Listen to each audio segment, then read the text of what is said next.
இந்த புரட்டாசி பௌர்ணமியில் நிறைய விஷயங்கள் இருக்குது.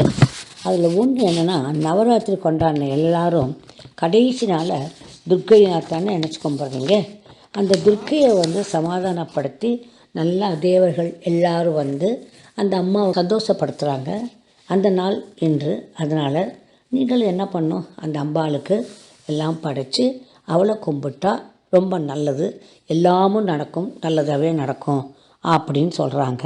ஒரு முனிவர் கிருச்சமேதர் அப்படின்னு மகத்துங்க இடத்துல ஒரு விநாயகர் கோயிலை கட்டி ரொம்ப தவம் இருந்தார்.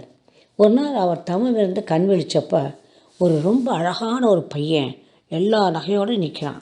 நீ என்ன அப்படின்னு கேட்டோடனே, என்னை கொஞ்ச நாள் பாதுகாத்துக்கோ, நான் தவம் இருந்து 3 உலகையும் நான் ஆளணும் அப்படின்னு சொன்னால் அவர் கொஞ்சம் வருத்தப்படுறாரு. இவன் அசுரனாக இருக்கானே அப்படின்ட்டு திரிபுராசுரன் அப்படின்னு பேர் ஆகிடுது.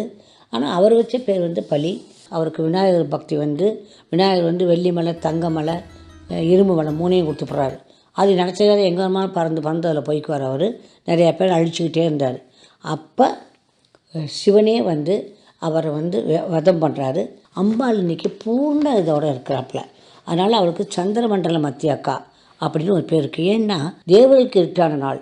ஆனால் இந்த சந்திரனுடைய ஒளி அவங்க ரொம்ப கிடைக்குதாம். குபேரனுக்கு உரிய நாள், குபேர நட்சத்திரம் வரனால குபேரனுக்கு உரிய நாள். இதுதான் இதில் இந்த நாளினுடைய முக்கியமான விஷயம். ரொம்ப ரொம்ப அருமையான பௌர்ணமி. இதை விட வேண்டாம். சாயந்தரம் கும்பிட்டாலும் சரி, எப்போனாலும் சரி கும்பிட்டுக்கோங்க. நெய் விளக்கேற்றி நீங்கள் கும்பிட்டிங்கன்னா போதும். ஓகே.